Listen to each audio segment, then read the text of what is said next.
Welcome in, everybody. My name is Andrew Shot. Hold on one second. I'm still getting a black screen on YouTube over here. You hit the transition on there. Okay. Where is that again? Sorry, I lost. Oh, I see it. But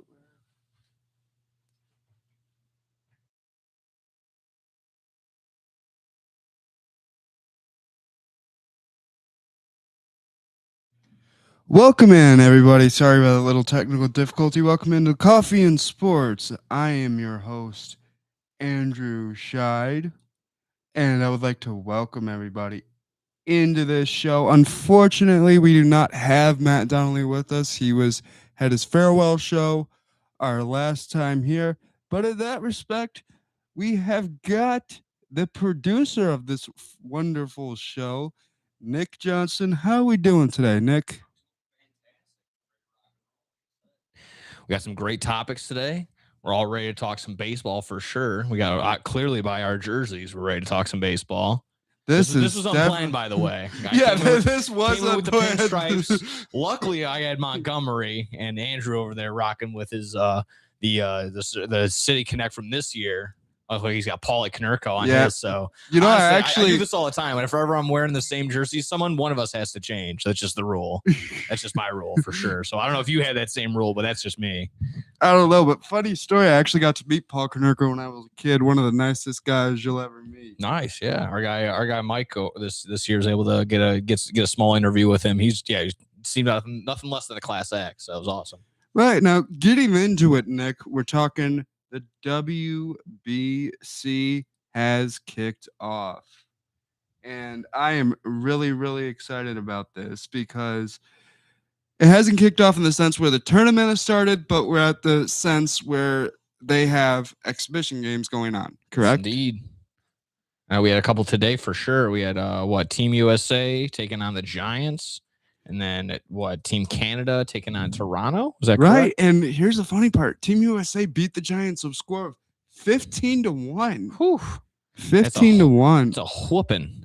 That's if I've ever seen one. I've seen across the league a couple other ones too from today. So right now, currently in play, Team Puerto Rico is up 5-2 on Boston. I mean, it kind of makes sense that Boston's losing. They don't have their top guy in Roman Anthony. He's over playing for Team USA. Venezuela is currently tied with Houston 1-1. And let's see, I believe it was the Dominican Republic right now putting a whooping on the Tigers 11-4. And and then Pittsburgh went ahead and beat the District of Columbia. Yeah, a lot of big games today. The Yankees took down was that Panama? I'm just guessing on that one. Yeah, some of them I think you really have to guess. Yeah, a little bit for sure. But I mean, this is gonna be fantastic. I mean, Team USA's roster is looking as stacked as can be. I mean, Aaron Judge, Bryce Harper, Roman Anthony, like I mentioned, our fellow Chicago Cub, Alex Bregman, ready to rock and roll in there. But I want to ask you, I want to get your thoughts, questions, concerns. I don't know what route you wanted to go with, but I keep seeing all those talks about how limited the pitchers are going to be this year. Right. Between Paul Skeens is talking about he's only going to get like 2 appearances. Logan Webb is only going to get about 2 appearances.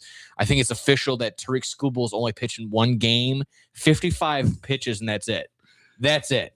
So I just want to ask you what your thoughts are on that. How will that pitching limit affect both just just Team USA's success later on during this tournament? Well, it's funny you bring that up because I was actually thinking about this today. Is this the reason why Shohei Ohtani opted not to pitch in the WBC and just be a hitter? You know, it always makes your head spin, but I feel like because Team USA has those good pitchers and Paul Skeens, Tariq Skubal, I think they'll be fine even if they do limit their pitches. And let's not forget, they have a guy who just retired last season in the name of Clayton Kershaw, who has no restrictions on him, which is kind of their secret weapon because he's like, I don't have a season to go back to. I don't have a season to prepare for. This was all interviews today during the exhibition game against the Giants. So it'll be awesome to see him, like you said, finally getting this opportunity to be part of the WBC. He honestly thought when Mark DeRosa called him to be part of the WBC, he thought he was going to be asked to be a coach. Oh, wow. He literally thought he was going to be asked to be a coach. He's like, no, I get to play. So he's like, no, awesome. I think that was something similar with Anthony Rizzo. Anthony Rizzo was called upon to potentially play for Team Italy. And then he kind of was like, why are they? Maybe they're going to ask me to coach or something like that. But no, he was asked. He said no because he's kind of in that phase of like, I want to play, but I, kind of don't want to play, but not to be my full potential. I see a lot of stars, a lot of athletes are kind of coming out with that kind of basis, that mindset. So I get it. I get that, you were once at this level. You don't want to be anything less than that. Or, right, you don't want your legacy to kind of crumble and fall apart or to be seen in that light. So I get it, but it is a little frustrating with these limitations as they begin thrown upon these pitchers. So right. I can see it from all angles. Now with talking about this, Nick, do you feel there's a team, because this is where the MLB gets split up? Do you feel like there's a country or a team that's going to be more dominant overall this year? Ooh. We want to say Team USA, and that's always the thing, but I'm not sure, because you had a lot of countries win their first exhibition game today. Yeah. I mean, when you look at the odds on different sports books, I know the favorites are our Team USA. However, I mean, again, all the patriotism that's kind of swarming over us between the Olympics just wrapping up, right. Team USA hockey, men's and women's, both getting dubs there. So, like I said, everyone's kind of Team USA right now. However, with them being the favorite at -115 on a couple sports books, I would dip my toe and say the two other that are just after them aren't that far off, which would be Team Japan and Team Dominican Republic. Just again, led by I think. It could be mistaken, Team Dominican Republic led by Albert Pujols. Yeah. Head coach or managing by Albert Pujols, but just a squad full of killers. And I'll pull up their full. Honestly, that's going to be interesting to see. Dominican Republic managed by Albert Pujols was my great grandmother's favorite Cardinal when he played. She absolutely loved him. And I think we get a little bit we get some White Sox love on Team Dominican Republic too. Yeah. Okay, hold on, I got you. So these are just the pitchers. I'm gonna start off with some crazy, just disgusting arms that the Dominican Republic are gonna have. Sandy Alcantara, who Cubs were trying to get to this year, but they settled with Edwin Cabrera. Sir Anthony Dominguez, our new White Sox acquisition. Let's see, Luis Severino, Gregory Soto of the Philadelphia Phillies, Christopher Sanchez also of the Phillies, who just came off a crazy year for him. And then that's just the pitchers right now. Infield is looking like Vladimir Guerrero Jr., who's maybe he has a little bit of chip on his shoulder coming out, leaving the World Series as a loser. Manny Machado, Ketel Marte, Jeremy Pena, and then Ahmad Rosario. And of course, hard-hitting slugger, switch hitter, Carlos Santana, also not to be left out of there. But let's also get to the outfielders there. O'Neal Cruz, Fernando Tatis Jr., Juan Soto. This is a crazy, crazy team, which, again, where I think the biggest drawback off of all the talent I just named, as well as Julio Rodriguez, the biggest drawback has to be the manager, and that would be the inexperience of Albert Pujols managing as opposed to being also just a player. So if that isn't a drawback, I don't know. It's really tough to say. One thing I want to talk about today is there were two of these exhibition games that were televised today. One of them also too was the Canada versus the Toronto Blue Jays, which I always thought was cool. And it was interesting to see Team Canada taking on the Toronto Blue Jays. Yeah. But they ended up taking a 10-7 loss to the Blue Jays. Good. What does this mean for Team Canada? Does it mean you still have 2 days to work out issues? Does the manager need to tune up his lineup a little more? That just goes to show you that even Canadians from the American side are still better than Team Canada because they took all their best Canadians and we still had our reserve Canadians from the Toronto Blue Jays. And they're like, yeah, you know what? We'll still take down Team Canada. So boom, they're just Team Canada just taking some bad L's left and right. Like I said, losing to Team USA in both hockey gold medals, Now again, getting a little. I don't want to. It is kind of me just taking a little bit of jabs and being a little bit of a troll right now. I don't think this makes or breaks Team Canada right now, but yeah, that is kind of funny to see that. It's kind of like rubbing salt in the wound a little bit. You got your top Canadians against what's left of the reserve Canadians, and the reserve Canadians from the Blue Jays beat you. This is true. Yeah. But one thing out of breaking news out of the MLB today really kind of irks me a little bit, Nick, because I kind of thought we were a little past this and we were in a better place. But what has happened? Well, Jerickson Profar has been suspended for 162 games. Oof. Why? He tested positive for performance-enhancing drugs twice. 2 times. What does that mean, Nick? And I really can't say it enough. I'm not happy with this whatsoever. No, I mean it's disappointing to hear, especially if you're a Braves fan. I was gonna say I believe this is his second violation, and sure enough, it is. This is his second time dealing with a PED restriction, or excuse me, of suspension. So yeah, full year suspension for a 33-year-old Jerickson Profar who hasn't really stepped up, and yeah, it seems exactly that, where he's lost a step for sure. Yeah, it's tough to hear. It's tough to hear again with all the other issues and uncertainty that's still down in Atlanta from time to time. You don't want to see this. So this sucks for them. What does this mean for the league? I think is a big thing, Nick, that a lot of people are being curious about. Like, is this going to mean the league's going to pay more attention? Is there going to be more testing going forward?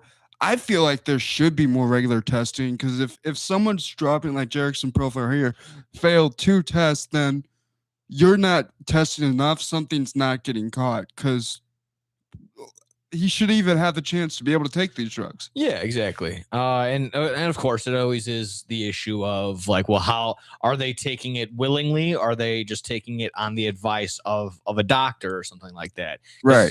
They're and again, you should be responsible whether or not it is a doctor's, or a physician's, executive decision to give that to you. You should be like, oh, what's in this? You should still know what you're putting in your body regardless.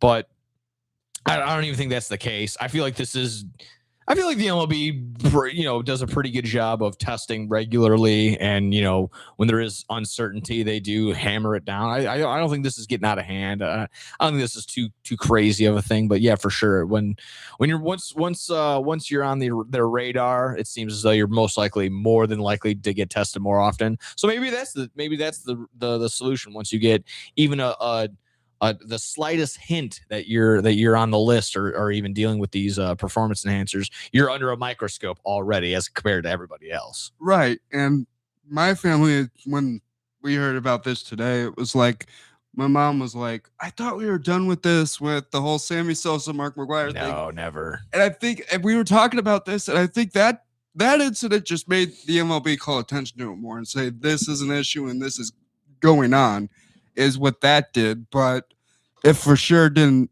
fix the issue. And to your point, I really do think that it could be pushing it on to people, right? Yeah, again, just kind of I as most athletes are going to go to their doctor and rely on their doctor, or as just anyone does, like, oh, you know what, you're kind of smarter than me in this field of right. medicine and what's good and what's bad for me. I trust you to make this decision almost before on my behalf. So I don't think there isn't really any report about that. I don't want to speculate to say if that's even the case.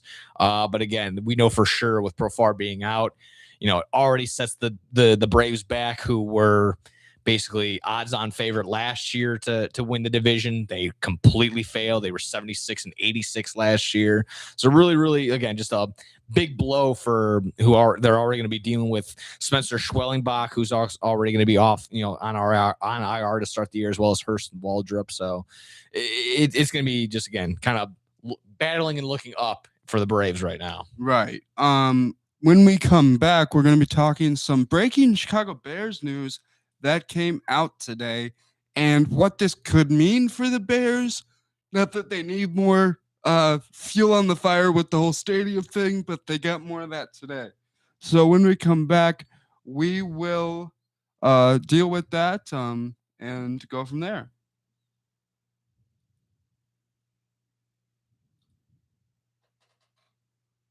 And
one mics are live. Welcome back in, everybody, to the Coffee and Sports Talk Show. I am your host, Andrew Scheid, and it is lovely to be here with everybody. With me, of course, today is Nick Johnston, the producer of this lovely show. And Nick, we're going to be talking about some breaking Bears news out of Chicago. Drew Dalman has announced his retirement at 27 years old. Yeah. What does that mean for the Bears? That was a big one. It was a big out of nowhere, just dropping a hammer on us like that. Yeah. So he just signed last year, correct? This is true. He signed I think it was a 3-year deal. 3-year, and played $24 million or something like that. Yeah, something like that. And that's what really made me scratch my head. You sign a 3-year deal with the Chicago Bears, then you play 1 year, make it all the way to the divisional round, came within one play of the conference championship, and then at 27 years old, you're like, yeah, I'm done. That's enough. I don't need no Super Bowl ring anymore. Yeah. And that's the head scratcher where there was no precursor. Again, pretty young in Dalman compared to other longevity guys like that. So you got to think, like, was it maybe a lingering injury during the season that he's just like, you know what, I don't want to keep playing on this and, not be able to, pick up my kid in like 10 years, something like that? Or is it just again, it could have been one instance like, man, that was a close one. I don't want that to even have a chance of happening again next year. Let me just call it quits, because we tend to forget that how violent this game really truly is. Right. So is it really worth, that's when you start getting it. I don't want to get into Dahlman's head because we have no idea, but it's that trade-off of like, do I just check in to work and make millions and millions of dollars, maybe go out and have some success, but in the other hand, it's just like, I'm not really fully committed. Maybe I lost my love for the game, as Shawn Michaels would say. Maybe I lost my smile. Right. And maybe I lost my smile later on down the line. But and then again, that kind of all wraps up into like, okay, if I'm half-assing it, if I'm not giving my full effort and I still end up getting hurt, then I'm going to even be even more upset. So there's a lot of, I don't know what the headspace is. I can just kind of break down also to you, like my three ways I've been looking at it. So I go ahead. Right. I mean, and that's the big thing. And we were talking about it. The Bears are going to lose like, what is it, 9 million somewhere Anywhere in there? between $9.5 to $13.5 million in dead cap space. So, and it's just because of this one incident, and that could affect the one deal I think every Chicago fan wants. And I have to say, it's right on the precipice of paperwork, the papers being signed, and that is that Max Crosby could be coming to the Bears. Yeah, that'd be nice. That'd be great to see. That's kind of how I broke it down. Is there were 3 layers or 3 different points of view to kind of break down this Dalman retiring right in front of you. It was the financial side, again, like we just mentioned. I think we're between 9.5 to 13 mil in dead cap, just because that's how much the Bears are going to owe him between guaranteed money and potential bonuses. So the 9.5 is probably more than likely going to happen.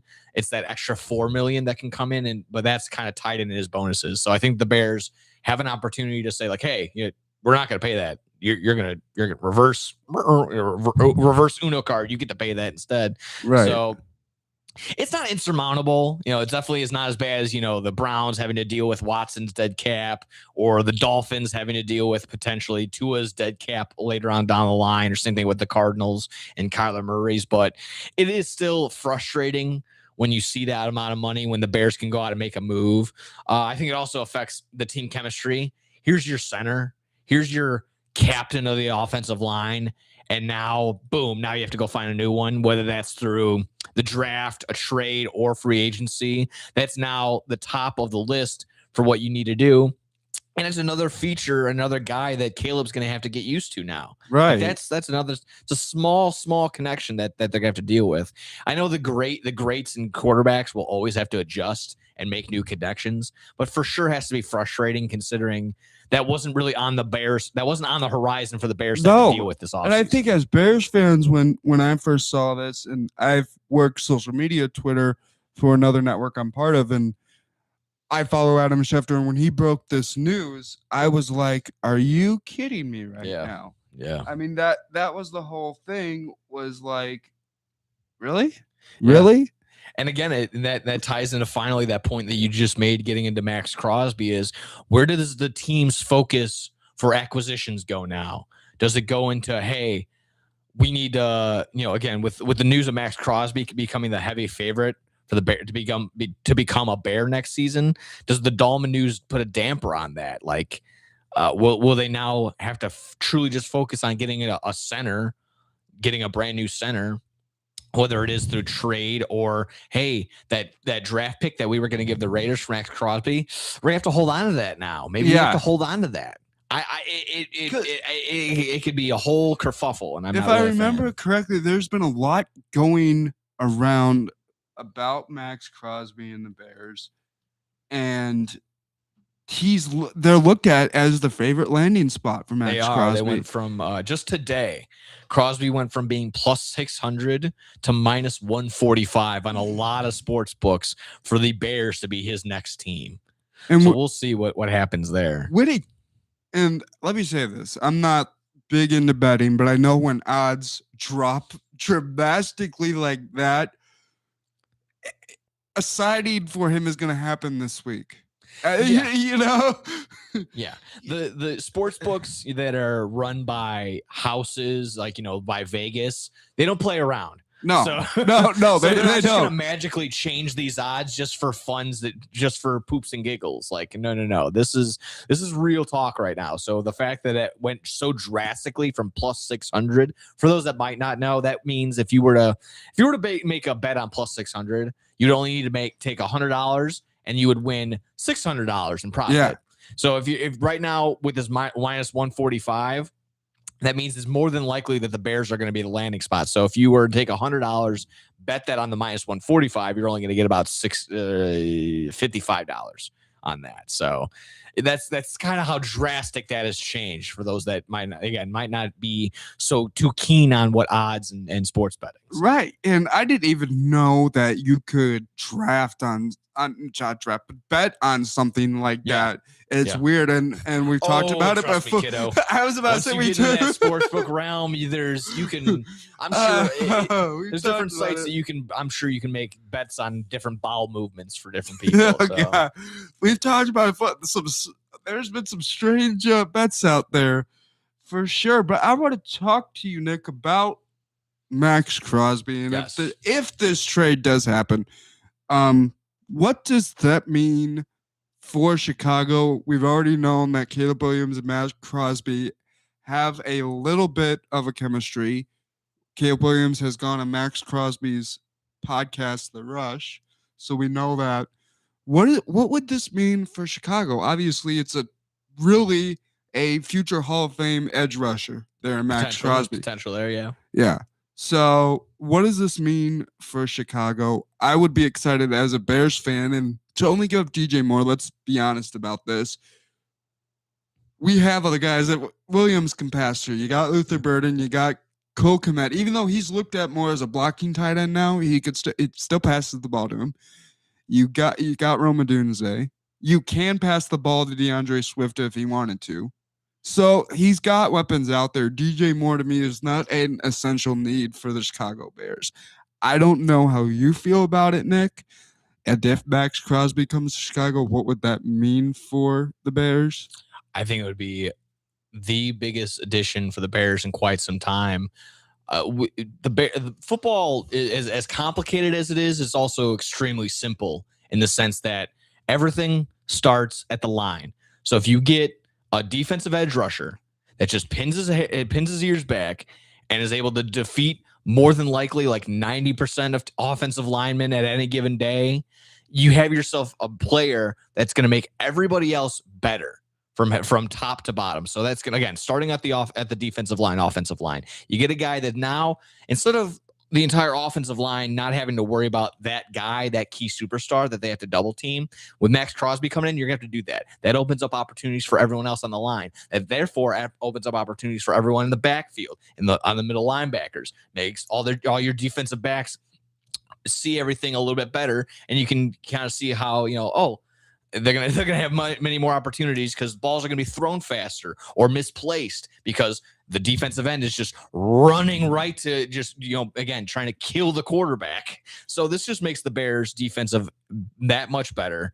It can cause so much havoc and create better opportunities for the Bears offense in that same breath on the other side too. And I like what you said there, where DJ Moore isn't essential to the Bears, where if you let him go, where that's the biggest name that's being thrown around besides Crosby in that trade, it makes sense because Rome is on the up and up. Luther Burden had a great season. You still have Colson Loveland, who's, again, rookie season towards that after that second half, looking more than likely as a great pass catcher for Caleb. So is DJ Moore essential? Like you said, like you mentioned, no, not at all. So you can definitely fill in that role of DJ Moore, who just came off his lowest receptions, lowest touchdowns, lowest yardage. He wasn't being used.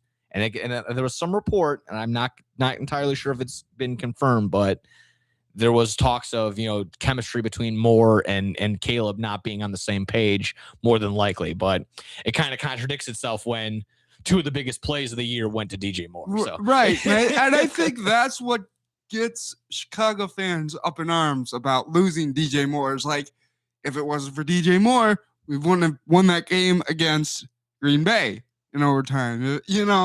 There's so much in this past season that hinged on DJ Moore making a great catch, and he did just that. But it's also the effect of Caleb Williams putting the ball where DJ Moore could catch it. Yeah. So I feel like if Ben Johnson, and he is going to be Chicago's guy for a while, no doubt about it, in my opinion. But if he could work with the wide receivers he's got and make them as good as DJ Moore, because I think he can, that's all you need to do. I mean, can I just add something with Ben Johnson, kind of a side note? Yeah. This guy, wherever he goes, just winning seems to follow. Yeah, because if you saw, yeah, he was given a jersey at the Bulls versus Milwaukee Bucks game, either I think pregame, and then what ends up happening? Bulls snapped their 11-game losing streak and beat the Milwaukee Bucks by about 30. So again, I'm not saying it's just solely because of him, but where he goes, winning happens. I'll leave it at that. That's true. And we talked about this on Big Tough Sports last night with Derek, and I'm like, is the Ben Johnson effect gone from just the Bears to the city of Chicago and every team that it encompasses? We got the Pope going for us too. I mean, it's pretty good right now. It's pretty good. I mean, and that's the big thing. It's like we need to get Ben Johnson out there, throwing a first pitch at a Cubs and White Sox game next. Not opposed to it. That's going to be the biggest thing. If we can get the Pope throwing the first pitch and Ben Johnson catching it, or switching it, or vice versa, I think that would be perfect. If someone can pull that off, please. Let's do it. Let's do it. Nick, I really want to thank you for joining me in this Coffee and Sports episode. First episode without Matt here, but Matt did a good job in this program, Nick. Yes, he did. Yes, he did. Actually had a talk with him after our last show. Yeah. Just kind of wrapping up. I was asking him, him being a teacher, I wanted to get kind of like a little bit of back and forth, like what can I improve on, what overall kind of our overall thoughts on just everything from the program. So it was overall pretty good. He's not done just yet. Out of the woods. He's still got to finish his final project. So if you're watching, get to it, young man. Get to that final project. But he's got some big opportunities on the way. He's got his volleyball coaching coming up soon too. So that'll be fun to see. So good things on the horizon for Matt for sure. Right. I would like to thank everyone for joining us for this Coffee and Sports episode. I've been your host, Andrew Scheid. He is Nick Johnston. We will see you guys tomorrow night, actually, because we have got a full week of class here for a change. Indeed. So we will see everybody tomorrow night.